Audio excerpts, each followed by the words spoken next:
हौसला रखो प्रफुल्ल, हम थोड़ी देर में पहुंचने वाले हैं। डॉक्टर साहब कितना टाइम लगेगा और? जल्दी पहुंच जाएंगे। हौसला रखो प्रफुल्ल, मैं तुम्हें कुछ नहीं होने दूंगी प्रफुल्ल। ये अपराधी लोग हैं ना, कुछ ही बहाने बनाते हैं। हार्ट अटैक हो गया ताकि बस कानूनी कार्रवाई ना। पता है ये मामला है वैसे भी हॉस्पिटल के मालिक का, डॉक्टर रंजीत के। डॉक्टर रंजीत ही है ना?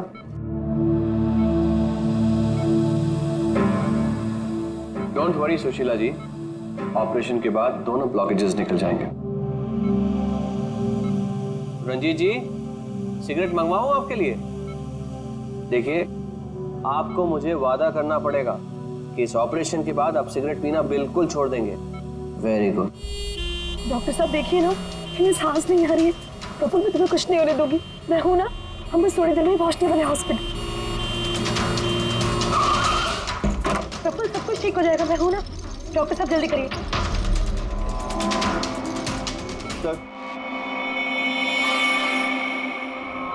सर बाहर मीडिया वाले जाने को तैयार ही नहीं हो रहे। उनको लग रहा है ये सर्जरी, ये सब कुछ एक नाटक है। क्या? अच्छा तुम एक काम करो, पैथोलॉजी लैब असिस्टेंट संजीव से रंजीत जी की रिपोर्ट मंगवाओ। सर मैंने रिपोर्ट्स के लिए बोला हुआ है, बस वो आ ही रही है। देखिए आप लोग शांत हो जाइए। ये डॉक्टर कमलेश है और यही डॉक्टर रंजीत का ऑपरेशन करने वाले। डॉक्टर कमलेश, क्या ये हार्ट अटैक असली है या फिर इंक्वायरी से बचने का कोई नाटक? देखिए, मैंने डॉक्टर रंजीत को खुद चेक किया, उनकी हालत बहुत ही नाजुक है। अगर उनका ऑपरेशन ऐन वक्त पे नहीं हुआ तो उनका बचना नामुमकिन है। You understand that? लेकिन ऑर्गन ट्रांसप्लांट रैकेट में नाम आने के बाद ही ये हार्ट अटैक आया, तो ये कोई महज इत्तेफाक तो नहीं हो सकता। देखिए, हार्ट अटैक उस केस से पहले आया या उस केस के बाद में, ये मैं नहीं जानता। मैं बस इतना जानता हूँ कि यहाँ पे कोई नाटक, कोई ड्रामा नहीं चल रहा है। हम तो ये भी जानते हैं कि कई सालों से आप मिस्टर रंजीत के दोस्त भी हैं। आप लोग क्या कहने की कोशिश कर रहे हैं? हाँ, मिस्टर रंजीत और हम दोस्त हैं, करेक्ट। लेकिन मिस्टर रंजीत अगर किसी रैकेट में शामिल है या नहीं है तो उससे मेरा कोई लेना देना नहीं है। मैं बस इतना जानता हूँ कि यहाँ पर कोई नाटक नहीं चल रहा है, कोई ड्रामा नहीं चल रहा है। सर ये लीजिए। लाइए, ये देखिए, ये है उस बात का सबूत। ये है उनका लिपिड प्रोफाइल टेस्ट, देखिए। ये उनके कोलेस्ट्रॉल कप के बढ़ते लेवल्स, ये उनके ट्राइग्लिसराइड्स, देखिए। ये है उनके दिल का स्कैन, ये देखिए। यहाँ पे साफ साफ दिख रहा है कि उनके जो दो मेन आर्टरीज है वो लगभग पूरी तरह से ब्लॉक्ड हैं। उनका साफ होना बहुत जरूरी है। मैं बस वही करने की कोशिश कर रहा हूँ। कल सुबह उनका ऑपरेशन, और आप लोगों को जो भी सवाल पूछते हैं ना, उनके ऑपरेशन के बाद, उनके होश में आने के बाद उनसे पूछ ली। Thank you very much.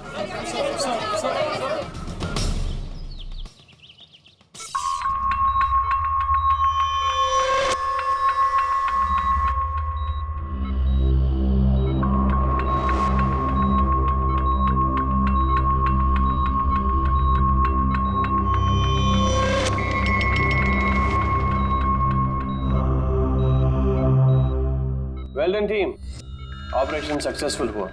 अब सारे ब्लॉकेजेस क्लियर है और अब ये खतरे से भी बाहर है। विनीत, ड्रेसिंग में। जी sir.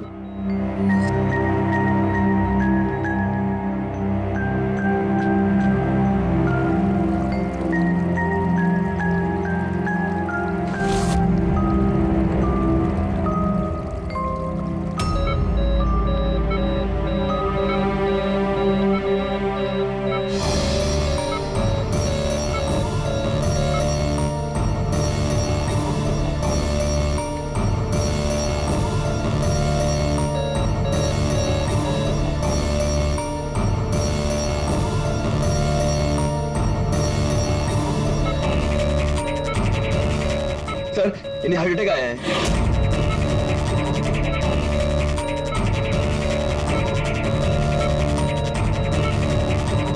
Vineet, give him the injection right now. Oxygen check करो फास्ट।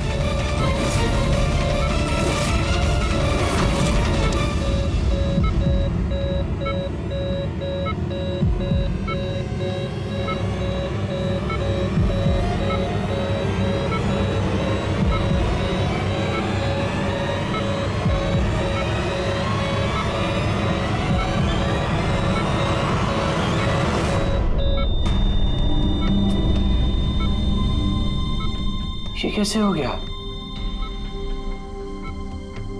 हम इन्हें बचा ना पाए।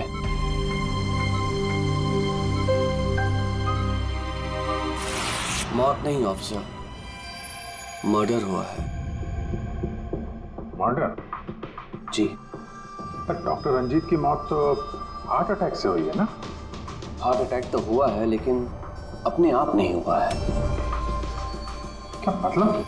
आइए मैं आपको दिखाता हूँ, आइए। ये देखिए सर, ये है रंजीत के दिल का स्कैन जो उसकी सर्जरी के पहले किया गया था। ये 2 आर्टरीज, ये पहली वाली लगभग 50% ब्लॉक्ड है जबकि दूसरी वाली 80% ब्लॉक्ड है। और ये दूसरा स्कैन देखिए सर, जो सर्जरी के तुरंत बाद ही लिया गया था, जिसमें कोई ब्लॉकेज बिल्कुल नहीं है। इसका मतलब ये हुआ कि हमारा ऑपरेशन सफल था। लेकिन फिर अचानक डॉक्टर रंजीत को दिल का दौरा पड़ा और हम उन्हें बिल्कुल बचा ना सके। तो इसीलिए आप कह रहे हैं कि रंजीत को हार्ट अटैक नहीं बल्कि किसी ने मारा है? सर, मुझे पूरा यकीन है कि डॉक्टर रंजीत की हत्या ही हुई।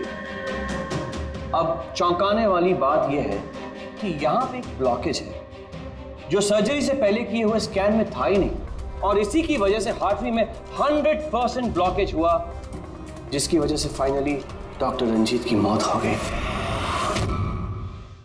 हाँ मगर डॉक्टर साहब, कभी कभी सर्जरी के वक्त भी तो खून का थक्का आ जाता है, उसकी वजह से हार्ट अटैक आया होगा। होता है सर, लेकिन इतना बड़ा ब्लॉकेज यूं मिनटों में नहीं बनता, इसके लिए सालों लगते हैं सर। सुबह के 7 बजे जब हमने ये पहला स्कैन निकाला था तो इसमें कोई ब्लॉकेज बिल्कुल नहीं था सर। महज 15 से 20 मिनट के अंदर अंदर इतना बड़ा ब्लॉकेज कैसे बन सकता है सर, बताइए।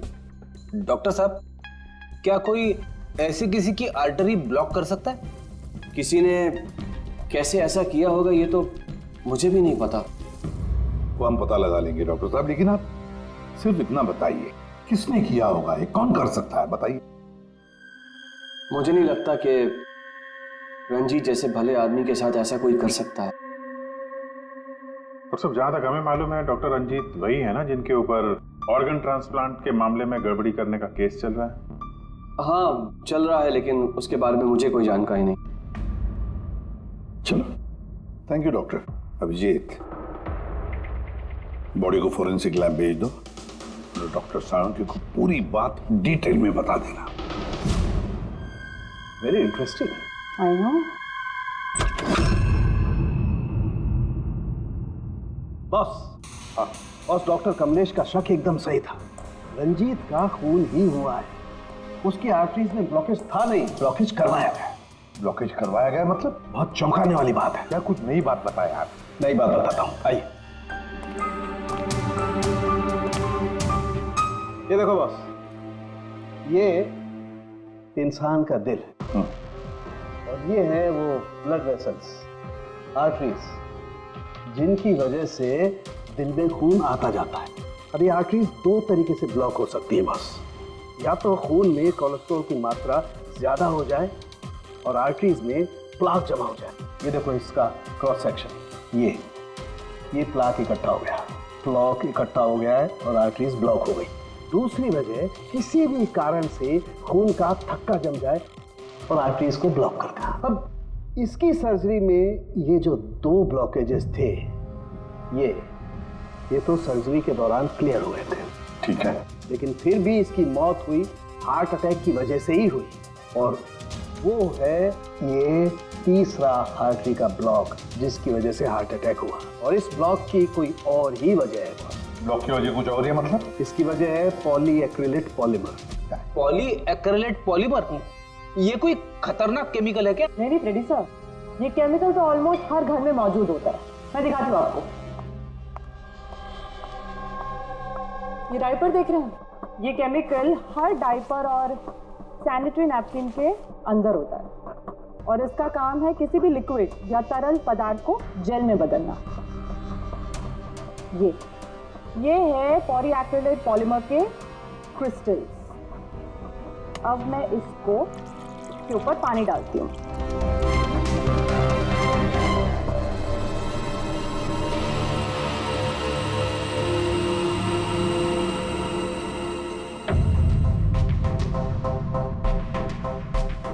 अरे ये तो जेल बन गया। तारिका जी, ये कोई जादू है क्या? जादू नहीं फ्रेडी, साइंस। बॉस, इस केमिकल को वाटर लॉक भी कहते हैं। ये अपने से कई 100 गुना ज्यादा पानी को या किसी भी लिक्विड को अपने अंदर सोख लेता है। अच्छा, तो इसीलिए ये डायपर्स और सैनिटरी नैपकिन में इस्तेमाल होता है। और सर रंजीत के आर्टरी के ऑटोप्सी में यही केमिकल मिला है। बॉस, ये केमिकल अपने आप तो उसकी आर्टरी में पहुंचेगा नहीं। हाँ, सर्जरी के वक्त ही गया होगा। ये केमिकल पॉलीएक्रिलेट पॉलीमर, जिसकी वजह से उसका खून जेल में बदल गया और उसने आर्टरी को ब्लॉक कर दिया और उसकी मौत हो गई। मगर नहीं, ऐसे नहीं हो सकता है साळुंखे। सर्जरी के वक्त ये पॉलीएक्रिलेट पॉलीमर उसके शरीर में डाला नहीं गया। अगर वैसे होता तो उसी वक्त सर्जरी के वक्त उसका खून जेल में बदल जाता, ब्लॉकेज हो जाता और उसकी मौत हो जाती तुरंत। सर्जरी 2 घंटे तक चली और तो और सर्जरी कामयाब भी रही। 2 ब्लॉकेजेस थे, वो भी साफ हो गए, लेकिन ये तीसरा ब्लॉकेज बाद में आ गया। इसका मतलब है पॉलीएक्रिलेट पॉलीमर उसे बाद में दिया गया, सर्जरी के बाद में। और ये तो डॉक्टर कमलेश की टीम में से ही कोई दे सकता है। ऐसे किसी केमिकल का इस्तेमाल सर्जरी में तो नहीं होता सर। पता है हमें डॉक्टर साहब, ये पॉलीएक्रिलेट पॉलीमर सर्जरी में इस्तेमाल नहीं होता और इसीलिए हमें शक है कि किसी ने डॉक्टर रंजीत को जानबूझकर ये दिया है। और हमें शक है वो आप में से ही कोई एक है, आप में से ही कोई। ये आप क्या बोल रहे हैं सर? सर ये हमारे बेस्ट डॉक्टर्स और नर्सेस की टीम है। यहाँ पे ये लोग कोई क्रिमिनल्स नहीं है सर। क्रिमिनल्स हमारे जैसे ही दिखते हैं, समझे आप? आसमान से नहीं टपकते। लेकिन सर, इस हॉस्पिटल से हमारा घर चलता है, हम हमारे मालिक को क्यों मारेंगे? और सर, डॉक्टर रंजीत से हमारी कोई दुश्मनी भी नहीं थी, तो उन्हें मारकर हमें क्या मिलेगा? डॉक्टर, आपने कहा कि केमिकल सर्जरी में नहीं इस्तेमाल किए जाते, लेकिन जो औजार, जो इंस्ट्रूमेंट्स सर्जरी में इस्तेमाल किए जाते हैं वो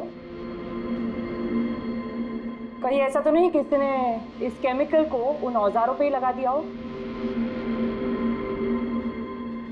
ऑपरेशन के वक्त आप लोगों ने कौन कौन से इंस्ट्रूमेंट यूज किए थे? सर सबसे पहले हमने एनेस्थीसिया यानी कि बेहोशी का इंजेक्शन दिया। बस एक नीडल, एक सिरिंज और एक इंजेक्शन ही यूज किया है। दरअसल ये चीजें बिल्कुल वैक्यूम पैक होती हैं। इनको सिर्फ और सिर्फ ऑपरेशन के वक्त ही खोला जाता है। मैंने डॉक्टर कमलेश को सेट दिया था और मैंने पूरी तरह चेक किया था, वो वैक्यूम पैक था। और हाँ सर, हमने दवाइयाँ और खून चढ़ाने के लिए कुछ ट्यूब्स का भी इस्तेमाल किया, जैसे कि IV ट्यूब्स, कैथीटर एटसेट्रा। ये सारी चीजें हम देखना चाहते हैं। एक सर्जरी में इस्तेमाल हुई चीजें हम दोबारा इस्तेमाल नहीं करते, उसको जला के नष्ट कर देते हैं। और वो सारी चीजें कल ही हमने भिजवा दी थी और अब तो सब ये। कहाँ पर है ये सारी चीजें? कहाँ डिस्ट्रॉय करते हैं आप लोग? सर, इंसिनरेटर रूम में। इंसिनरेटर रूम में? फ्रेडी, तारिका, जाओ जाकर देखो जल्दी।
इसे जल्दी से बाहर निकालो, हम लोग सीआईडी से।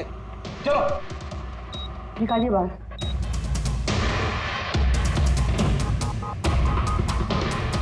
मैं इसे इमीडिएटली चेक करके आपको बताती हूँ। हाँ?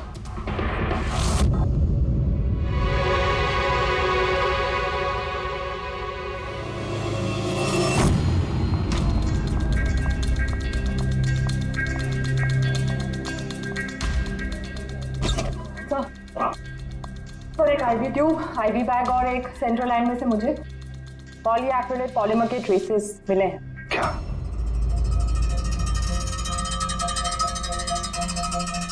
क्यों डॉक्टर साहब? किसने डॉक्टर रंजीत को IV ट्यूब और IV बैग लगाई थी? डॉक्टर नीतू ने।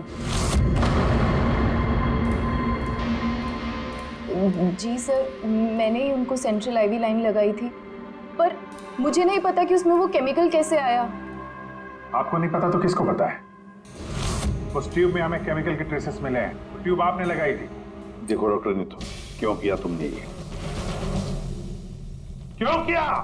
सर आप प्लीज मेरा विश्वास कीजिए, मैंने ऐसा कुछ नहीं किया है। और मैं ऐसा क्यों करूंगी सर? सर मैं एक गोल्ड मेडलिस्ट स्टूडेंट हूँ, डॉक्टर बनना मेरा सपना था और ये मेरी पहली जॉब है। रंजीत सर को मार के मुझे क्या मिलेगा सर? एसीपी सर, मैं आपसे हाथ जोड़कर विनती करता हूँ कि प्लीज आप हम में से किसी पे शक मत कीजिए। हम में से ऐसा कोई नहीं कर सकता। आप खुद ही सोचिए, अगर हम में से किसी ने भी ऐसा किया होता तो हम खुद आपको यहाँ क्यों बुलाते? बस वो केमिकल आईवी ट्यूब और आईवी बैग में से मिला है और वो डॉक्टर नीतू ने लगाया था। अगर डॉक्टर नीतू ने नहीं लगाया तो फिर और किसने लगाया? है कोई जवाब?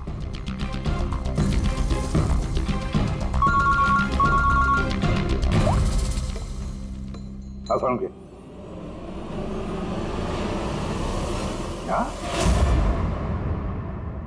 क्या साळुंखे, अभी तक तो तू ये कह रहा था कि पॉलीएक्रिलिक पॉलीमर से कोई भी लिक्विड कुछ ही सेकंडों में जेल में कन्वर्ट होता है। अब तू कह रहा है कि डॉक्टर रंजीत की सर्जरी से पहले उसे ये पॉलीमर दिया गया था। कैसे? ये कैसे हो सकता है? हाँ? बॉस, जब मैंने रंजीत की ऑटोप्सी को और बारीकी से चेक किया तो मुझे पॉलीएक्रिलेट पॉलीमर के अलावा एक और केमिकल भी मिला।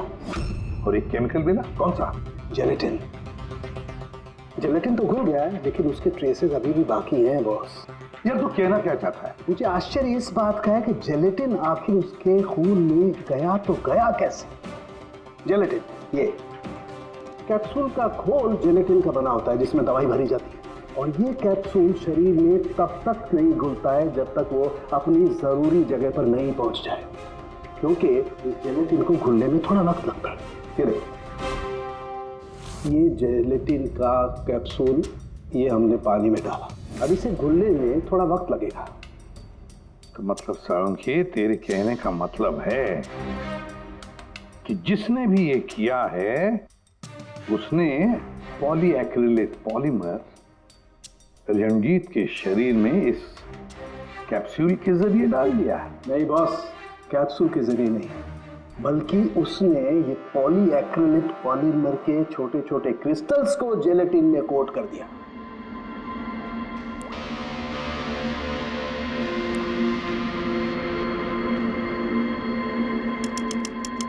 वो नहीं चाहता था कि ये केमिकल तब तक डिसॉल्व हो जब तक वो दिल में नहीं पहुंच जाए। उसे सब कुछ पता था, जेलेटिन के घुलने का वक्त, केमिकल के दिल तक पहुंचने का वक्त, सब कुछ जानता था वो। इसीलिए उसने बहुत होशियारी के साथ ये प्लान बनाया और कामयाब भी हो गया। इसीलिए आपको लग रहा है कि ये काम ऑपरेशन थिएटर में नहीं हुआ है? हाँ सर, तो हमारे कैलकुलेशन के हिसाब से ये केमिकल सुबह 4 से 5 बजे के बीच रंजीत के आईवी ट्यूब या सेंट्रल लाइन में डाला गया था, जबकि ऑपरेशन हुआ 7 बजे। फिर पता लगाते हैं सुबह 4 और 5 बजे के बीच कौन गया था डॉक्टर रंजीत के रूम में। सर उस वक्त मैं घर पे था। और आपकी टीम? सर सुबह 6 बजे से पहले हम में से कोई हॉस्पिटल नहीं आया और सुबह 6:30 बजे मेरी टीम सर्जरी के लिए रंजीत के वार्ड में गई।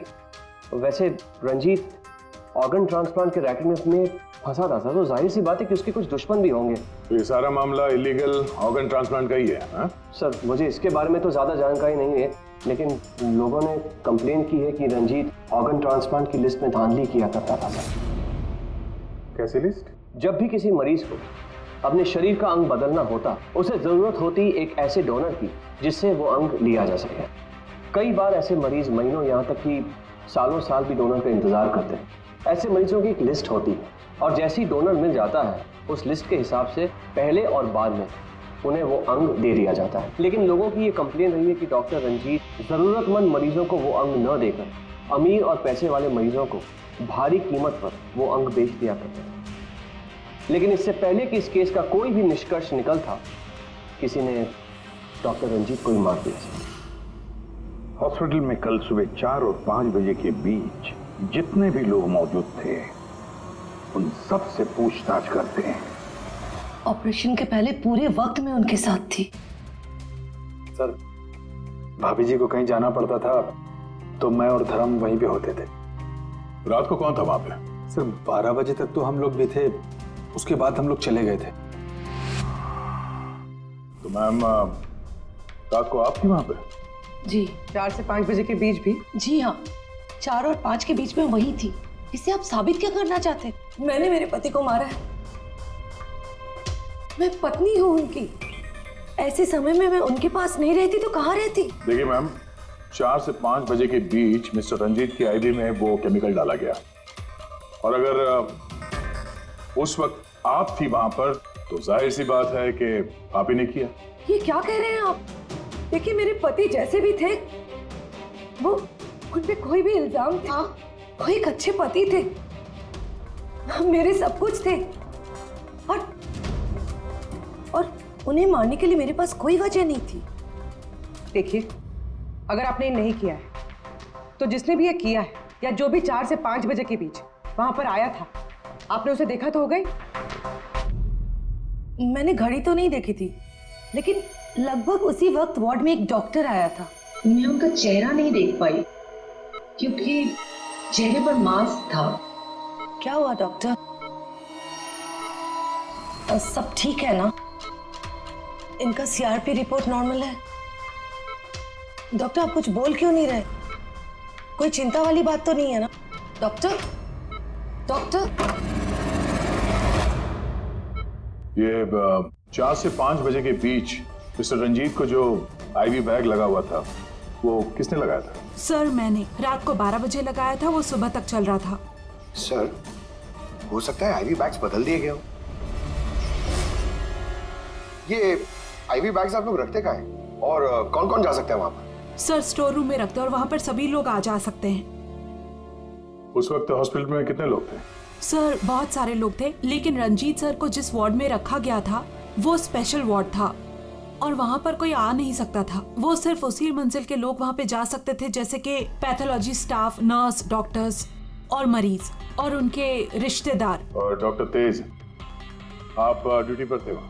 जी हाँ, लेकिन सर सुबह 4 और 5 बजे के बीच में मैं मिस्टर रंजीत के रूम में गया ही नहीं था सर। ना ही मैंने कोई सर्जरी वाला मास्क लगा रखा था।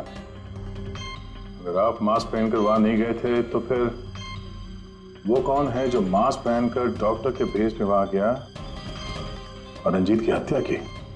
सर, ये जैसे कह रही हैं कि हॉस्पिटल स्टाफ के अलावा मरीज और उनके साथ आए हुए लोग भी थे, कहीं उनमें से तो कोई एक नहीं?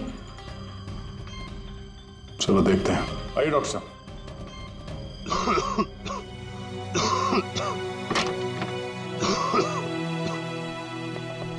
सर इस वार्ड में वो मरीज हैं जो कल भी एडमिट थे।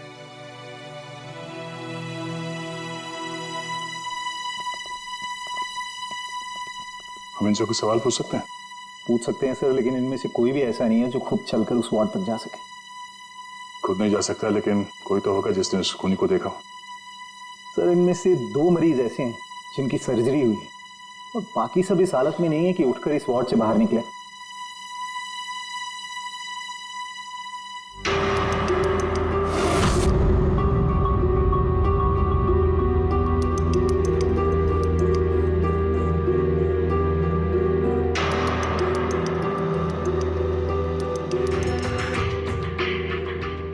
बस इतने ही मरीज हैं, इनके अलावा कोई और? मतलब कोई ऐसा जो कल यहाँ पर था मगर अभी नहीं? हाँ सर, एक आदमी था जो मिस्टर रंजीत की सर्जरी से 1 रात पहले आया। उसे सीने में दर्द की प्रॉब्लम थी। हम लोगों ने सारे टेस्ट किए, लेकिन सारी रिपोर्ट नॉर्मल आई सर। हौसला रखो प्रफुल्ल, सब कुछ ठीक हो जाएगा। मर गया। डॉक्टर साहब अभी आते ही होंगे। बुलाओ डॉक्टर। हौसला रखो ना, हौसला रखो। डॉक्टर साहब देखिए ना, इतना दर्द हो रहा है। डॉक्टर मैं चेक कर लेता हूँ। बहुत दर्द है डॉक्टर। देखिए ईसीजी, एंजियोग्राम सब नॉर्मल है। मुझे नहीं लगता इन्हें कोई हार्ट की प्रॉब्लम है। मुझे लगता है इन्हें गैस की प्रॉब्लम है। मैं कुछ दवाइयाँ लिख देता हूँ, आप इन्हें घर ले जा सकते हैं। घर? नहीं डॉक्टर साहब, मैं कोई रिस्क नहीं लेना चाहती। आप कम से कम रात भर तो इन्हें यहाँ रहने दीजिए ना। देखिए मुझे नहीं लगता इसकी जरूरत है, लेकिन अगर आप फिर भी कहती हैं, नर्स इन्हें एडमिट कर दीजिए। Don't worry, he will be okay. Praful hospital से डिस्चार्ज कब हुआ? सर यही कोई 9:30-10 बजे। 9:30-10 बजे। पंकज, इस प्रफुल्ल के बारे में पता करो और यहाँ हॉस्पिटल में उसने जो एड्रेस और नंबर दिया है उसे क्रॉस चेक करो।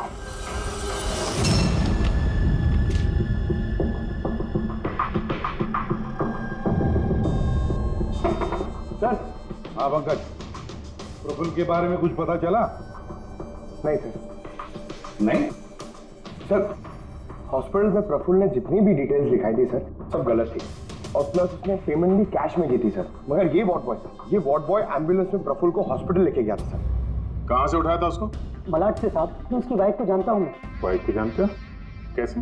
वो पीकॉक बार की 1 नंबर डांसर चेरी है। अच्छा। और मैं उसका फैन नंबर 1 साल से रेगुलर हर हफ्ते वहां जाता था, खाली उसी के वास्ते। अपने को वो कभी देखी ही नहीं, और उस दिन एम्बुलेंस में कितने प्यार से अपने पति का टेक केयर कर रही थी। कसम से जान जल रही थी मेरी। ये देखकर मेरा दिल टूट गया। तो रूपाली असल में पीकॉक बार की डांसर है सर, चेरी। रूपाली पीकॉक बार की डांसर रूपाली उस चेरी। इस चेरी से जाकर मिलो, अच्छी तरह से पूछताछ करो, यही हमें प्रफुल्ल के बारे में सब कुछ बता देगी।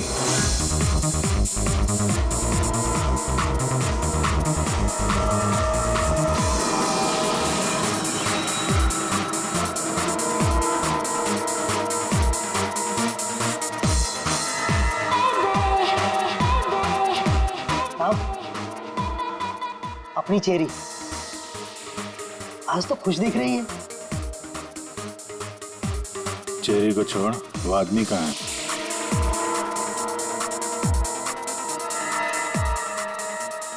ये कहाँ जा रही है साहब?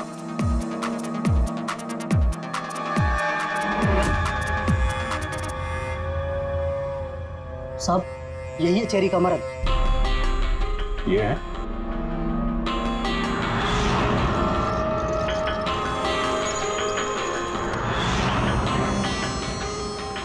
दो दिन पहले इसको हार्ट अटैक आया था, इसने बैठकर रोमांस कर रहा।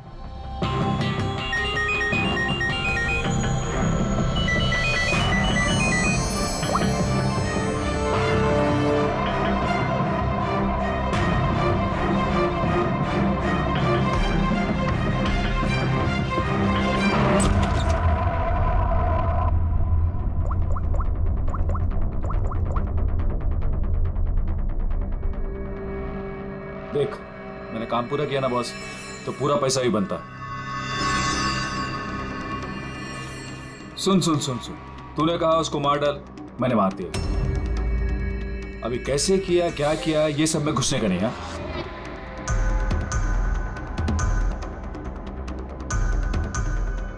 देख देख देख देख, अभी मेरे को ये बता, मेरे को पैसा लेने किधर आने का है बस। ठीक है, कल सुबह 10 बजे। ठीक है?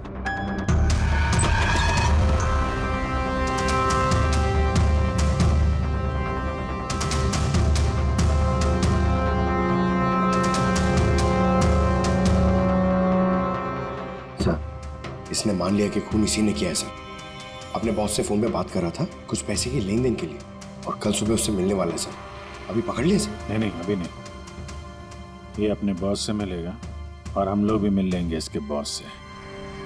पता तो चलिए असली खिलाड़ी कौन है।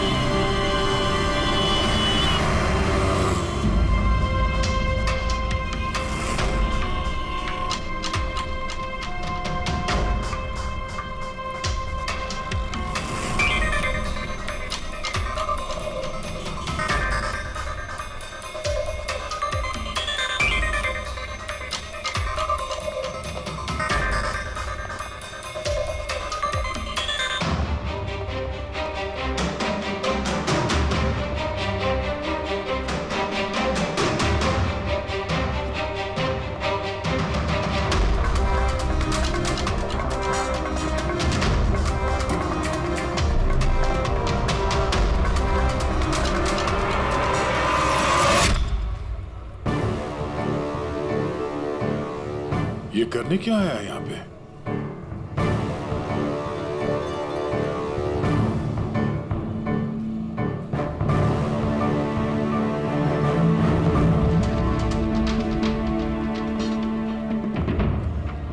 यहाँ क्या करना था?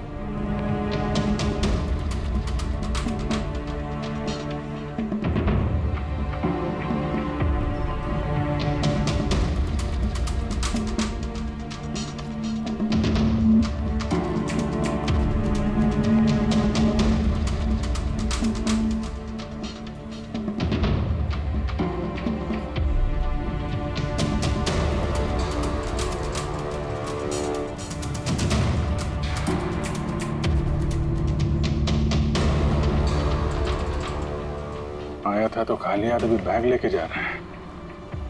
बॉस तो बहुत चालाक निकला। इसको पकड़ते हैं। कौन हो तुम? अरे वो सब छोड़ो, पहले ये बैग, इसे खोल के दिखाओ, क्या है इसमें? अरे सामान है मेरा, और क्या करने का आप लोगों को? कौन है आप लोग? सीआईडी। सीआईडी? ये बता कि रंजीत को क्यों मारा तूने? हैं? किसके कहने पे मारा? सर मेरा रंजीत को कौन सा रंजीत सर? कौन सा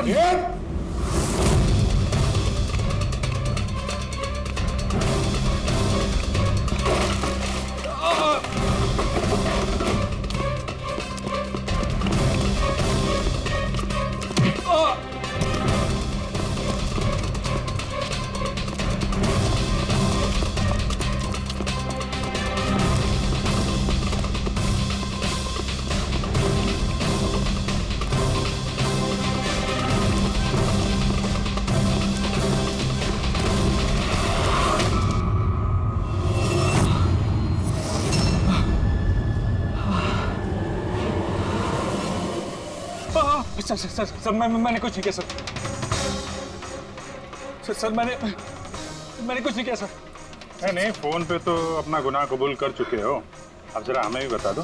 सर मैंने कोई गुनाह नहीं किया सर। सर फोन पे सर झूठ बोला था सर, मैंने फोन पे सच बोल रहा हूँ सर। पहले झूठ बोल रहे थे कि अब झूठ बोल रहे हो? सर अभी मैं बिल्कुल सच बोल रहा हूँ आपके सामने सर। सर मैंने कुछ नहीं किया सर, कुछ नहीं किया सर। तो वो झूठा हार्ट अटैक का बहाना करके हॉस्पिटल में भर्ती क्यों हुआ था? सर मैं उधर जमा जरूर हुआ था सर, उसको मारने के लिए जमा हुआ था सर, लेकिन सर वो मेरे मारने से पहले ही मर गया सर।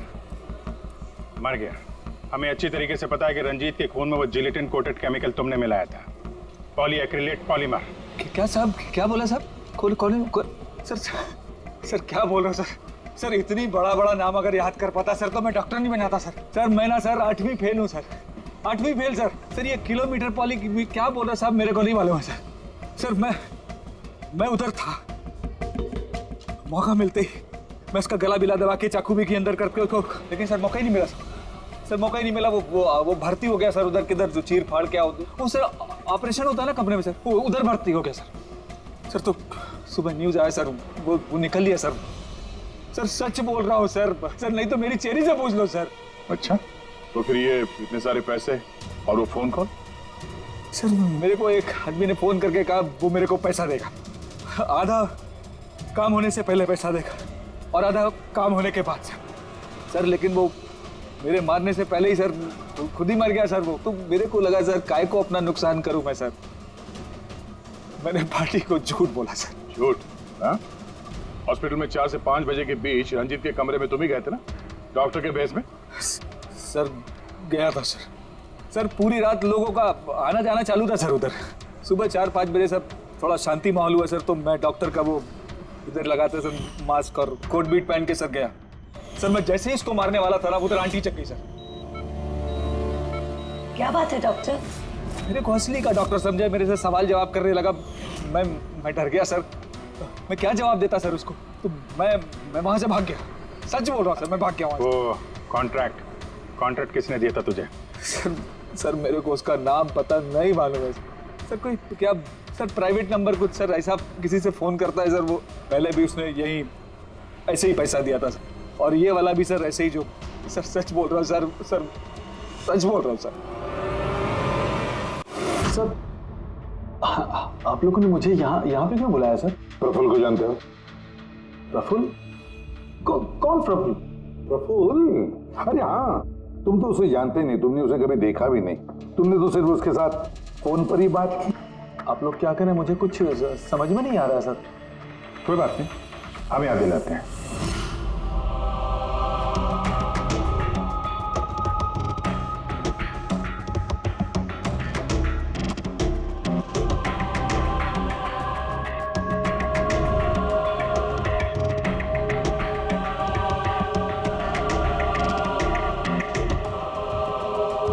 क्यों, अभी भी कुछ कहना है तुम्हें? तो गगन जी बताइए, अभी क्यों मारना चाहते थे तुम रंजीत को? बताओ जल्दी। सर रंजीत साहब के साथ उस किडनी रैकेट में मैं भी था। लेकिन सर धांधली मैंने नहीं की है सर, मैं तो सिर्फ रंजीत साहब को बड़ी बड़ी पार्टियां ला कर देता था, बाकी सब तो वही किया करते थे सर। जब ये केस हो गया तो मुझे पता था कि फंसने पर रंजीत साहब सारा दोष मेरे सर पे मढ़ देंगे। इसी से बचने के लिए मैंने रंजीत साहब को मारने का प्लान किया और इसीलिए मैंने प्रफुल्ल को कांटेक्ट किया। शर्म आनी चाहिए तुम्हें। पैसों की लालच में ऐसा घिनौना काम कर दिया। तुम्हें तो कड़ी से कड़ी सजा होगी, समझे? कड़ी से कड़ी सजा। ले जाओ इसे पंकज। सर हम तो घूम फिर के वहीं आ गए।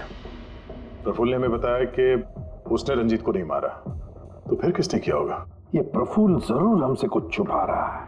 कुछ तो छुपा रहा है ये प्रफुल्ल। तुम्हारी नजर हर वक्त उस कमरे पर थी, तो कुछ याद है कि उस रात उस कमरे में कौन गया था? या फिर सुबह 4 से 5 बजे के बीच उस कमरे में कौन गया था? साहब, उस रात रंजीत साहब के कमरे में बहुत सारे लोगों का आना जाना लगा था और मैं तो इस मौके का इंतजार कर रहा था कि कोई ना हो और मैं अपना काम। सब 4-5 बजे के बीच स्टाफ के सारे लोग चले गए।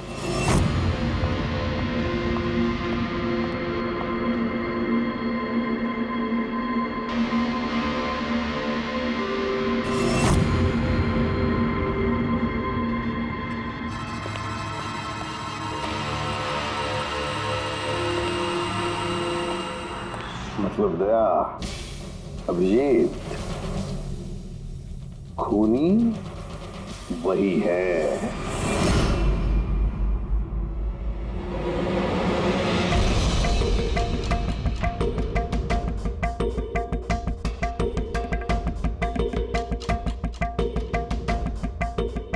प्रफुल्ल,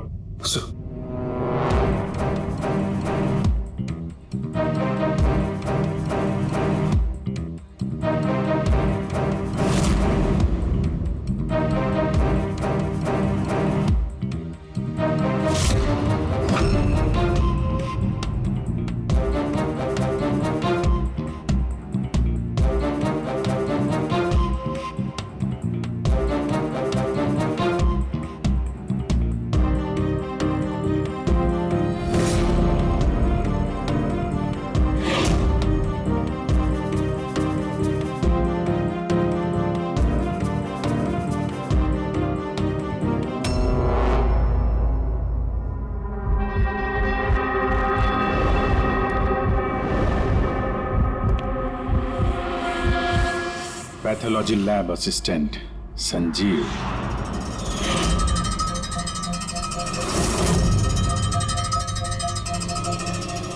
हैं सर? चलो।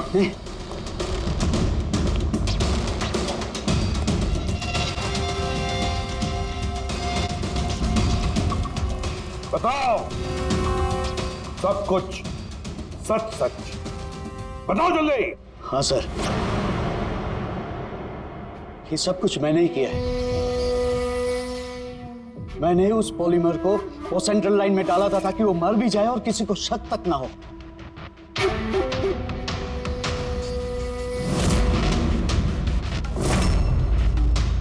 मैं तो चाहता था सर कि वो ऑपरेशन के दौरान ही मर जाए, लेकिन वो बाद में मरा है? तो क्यों मारा तुमने डॉक्टर रंजीत को? ऐसी क्या दुश्मनी थी तुम्हारी डॉक्टर रंजीत के साथ? उसने मेरी जिंदगी मुझसे छीन ली थी सर। उसने मेरी बेटी को मार डाला था सर। बेटी को मार डाला था। क्या बकवास कर रहे हो? रंजीत कभी किसी का खून नहीं कर सकते। ऐसा मुझे भी लगा था। मैंने 15 साल इस अस्पताल में ईमानदारी से सेवा की और अचानक एक दिन मुझे पता चलता है कि मेरी बेटी का बॉडी ऑर्गन फेल हो गया। उसकी जिंदगी के लिए नया बॉडी ऑर्गन का मिलना बहुत जरूरी था सर, और वो मिला भी। एक डोनर मिला सर, और कुछ ही दिनों में उससे नया बॉडी ऑर्गन डालने वाले थे। उसे नई जिंदगी मिलने वाली थी सर, नई जिंदगी। मैं खुशी से पागल था सर, खुशी से पागल हो गया था। सारी तैयारियां हो चुकी थी इसी अस्पताल में सर। ऑपरेशन भी होने वाला था, लेकिन मुझसे और इंतजार करने को कहा गया। वो नन्ही सी जानती कब तक इंतजार करती सर, वो तो चली गई, मुझे छोड़ के चली गई सर। फिर मैंने एक दिन ऑफिस में उसका केस पेपर देखा सर।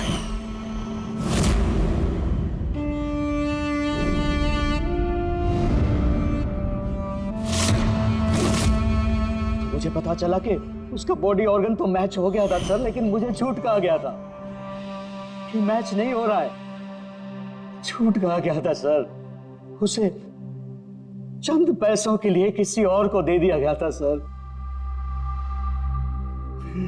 सिर्फ अच्छे पैसों के लिए, कुछ ज्यादा पैसों के लिए। मेरी बेटी मुझसे चली गई सर, मुझे छोड़कर चली गई। तो सर उसी दिन मैंने कसम खा ली थी कि जिस दिन मौका मिलेगा मैं छोड़ूंगा नहीं, मैं बदला तो लेके रहूंगा सर, कसम खाई थी मैंने। क्या फायदा हुआ? क्या तुम्हारी बेटी तुम्हें वापस मिल गई? बदले की आग में तुमने एक जान ले ली और खुद बन गए सजा के हकदार। कानून तुम्हें माफ नहीं करेगा, तुम्हें कड़ी से कड़ी सजा होगी।